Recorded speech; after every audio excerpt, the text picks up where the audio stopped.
سر سید کی صاف اور شفاف نثر.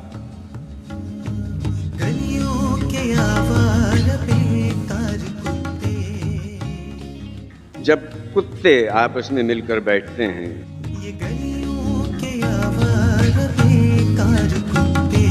بخشا گیا جن کو صوفے گدائی زمانے کی پھٹکار سرمایہ.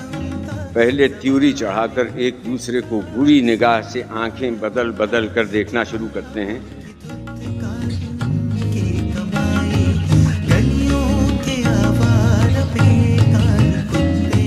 تھوڑی تھوڑی گونجیلی آواز ان کے نتنوں سے نکلنے لگتی ہے.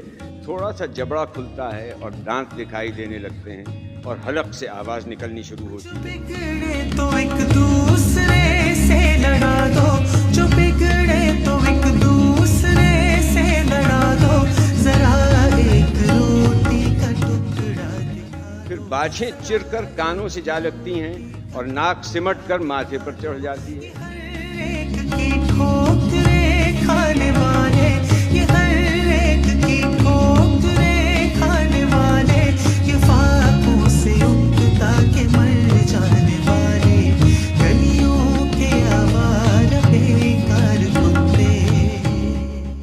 داڑھوں تک دانت باہر نکل آتے ہیں, منہ سے جھاگ نکل پڑتے ہیں اور انیس آواز کے ساتھ اٹھ کھڑے ہوتے ہیں اور ایک دوسرے سے چمٹ جاتے ہیں.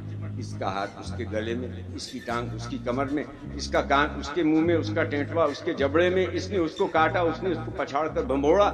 جو کمزور ہوا دم دبا کر بھاگ نکلا. تو نے صحرا نشینوں کو یکتا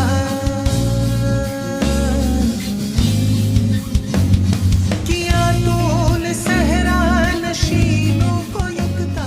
خبر میں نامہذب آدمیوں کی مجلس میں بھی آپس میں اسی طرح تکرار ہوتی ہے.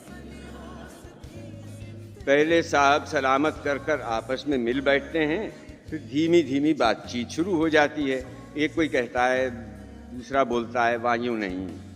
پہلا کہتا ہے یوں ہے, دوسرا کہتا ہے واہ تم کیا جانو. وہ بولتا ہے تم کیا جانو.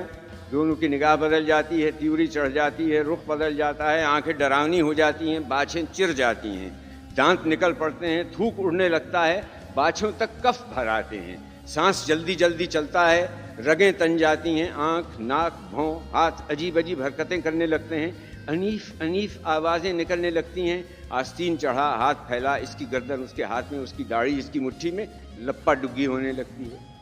کسی نے بیچ بچاؤ کر کر چھڑا دیا تو غراتے ہوئے ایک ادھر چلا گیا ایک ادھر, اور اگر کوئی بیچ بچاؤ کرانے والا نہ ہوا تو کمزور نے پٹ کر کپڑے جھاڑتے سر سہلاتے اپنی راہ لی.